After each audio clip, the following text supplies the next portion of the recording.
Vi har valgt kontinentet Sydamerika, hvor vi har valgt 3 forskellige arter ud, som lever i Sydamerika. Og en af dem, som er ved at uddø, eller er uddød på grund af menneskelige aktiviteter, det er arepapegøjen. Og ja, for eksempel kigger vi på den blåstrubede are, lever den udelukkende i det nord- og østlige Bolivia og er kritisk truet. Arepapegøjen er store, farverige fugle, der lever i Sydamerikas regnskov, herunder Amazonas. Mange arter som blågul are og rød are er truet på grund af skovrydning, ulovlig handel og tab af levesteder. De spiller en vigtig rolle i økosystemet, da de hjælper med at sprede frø, når de spiser frugt. Og de lever primært her i de tropiske regnskove, som sagt i Sydamerika og primært i Amazonas. Og så lever de af frugt, nødder, frø og blomster. Og så er de blandt andet også truet på grund af, at folk de vælger at købe dem som kæledyr, og så de her tab af fødekilder. Og statusen på dem der er, at flere arter er truet eller sårbare ifølge IUCN's rødliste. Og kigger sådan helt overordnet på IUCN's fokus, og kigger på deres sådan,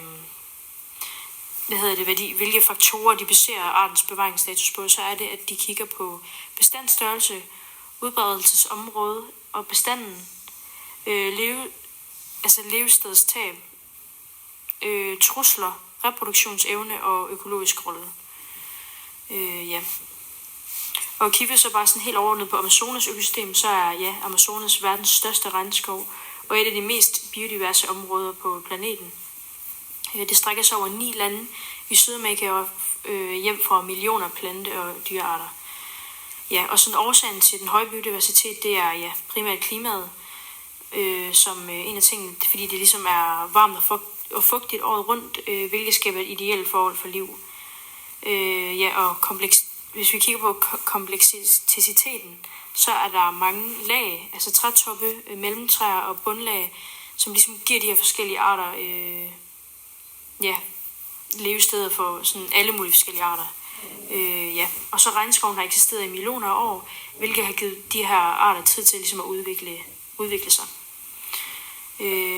Og hvis vi kigger på abiotiske faktorer, som altså ikke levende, så er det klimaet, den høje temperatur 25-30 grader og større mængder regn over 2.000 mm årligt,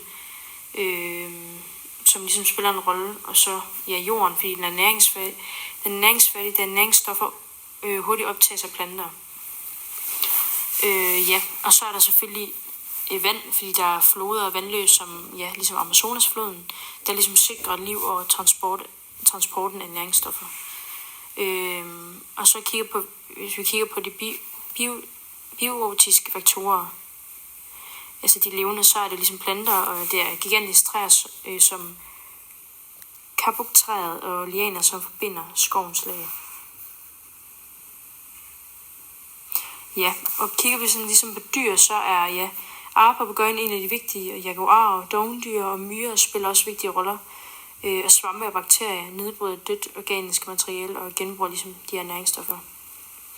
Og hvis vi så kigger sådan på nogle af nøglearterne i Amazonas, så er det ligesom det her, for eksempel det her kapoktræet, et af de højeste træer, som giver levesteder for fugle, aber og insekter. Og så selvfølgelig arepapegøjen, fordi den spreder frø og sikrer plantelivets mangfoldighed.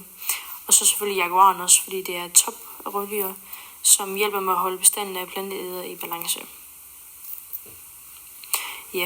Og så er Amazonas ligesom et kompleks og følsomt system, hvor arter som arepapegøjen spiller en afgørende rolle i at opretholde balancen. Og trusler som skovrydning og klimaforandring kan forstyrre dette skrøbelige økosystem. Og hvis vi så kigger på nogle fredningsstrategier i Amazonas beskyttede områder, så er det ligesom nationalparker, der hjælper med manglende ligesom overvågning. Og så er det ligesom oprindeligt folks territorie, altså sådan, det er effektivt, men sådan under pres fra politik og ulovligheder. Og så er der jo strenge lov og aftaler eksisterer, men håndhæves sådan dårligt i forhold til sådan, ligesom at få gjort noget og få reddet regnskoven. Og så er der den her økonomisk støtte.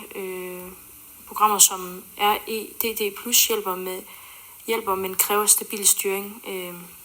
Og genplantning forsøg på at genoprette skov, men det er langsomligt, fordi der ligesom ikke rigtig bliver gjort noget.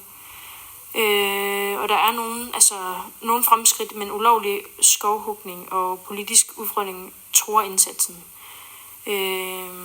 Så det der ligesom skal til, det er, at der skal en bedre lovhåndhævelse og global indsats er ligesom nødvendigt for, at vi kan redde regnskoven.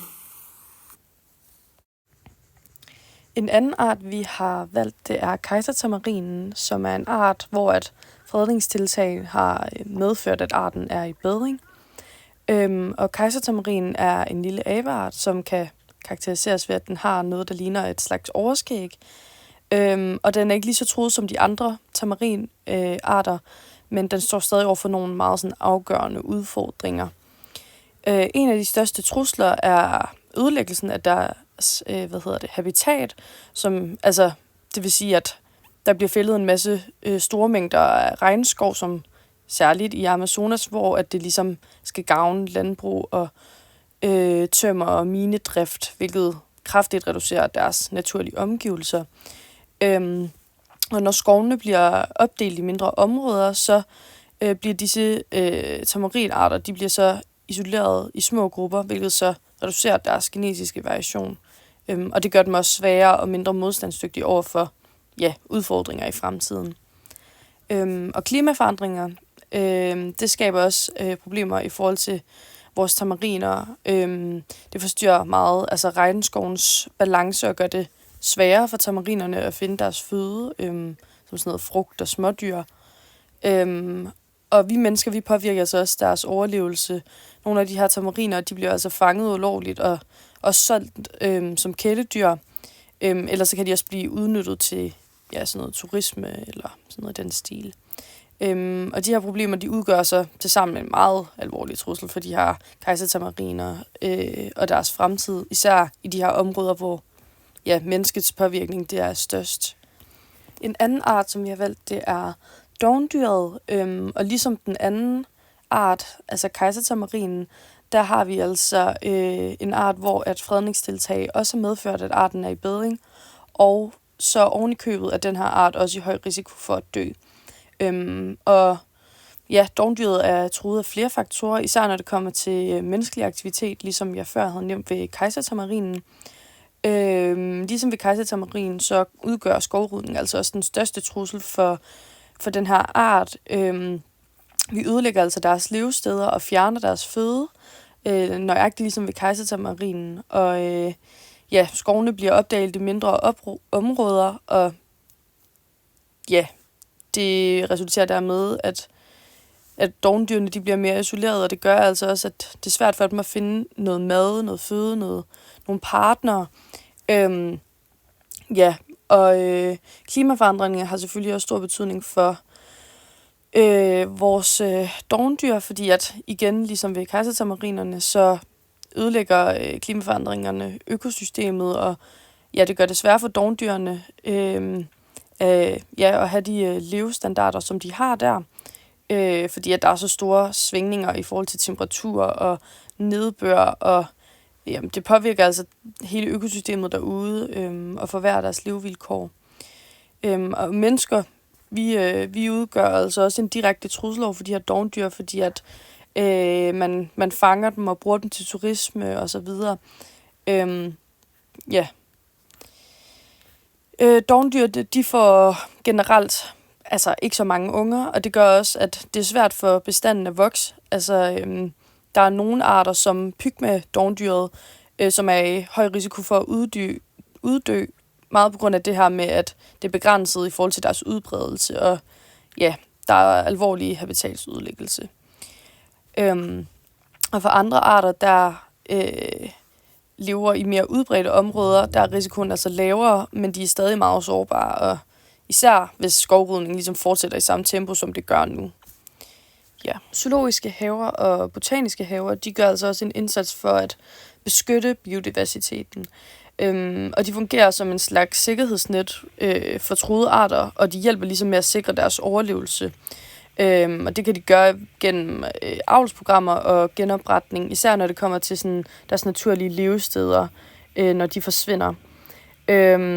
Samtidig så spiller det en stor rolle i forskning og i forhold til bevaringsarbejde ved at ligesom at dele vigtig viden om de her dyr og planter og generelt økosystemer. Og de er også gode til ligesom at skabe en opmærksomhed og inspirere folk til også at passe bedre på naturen.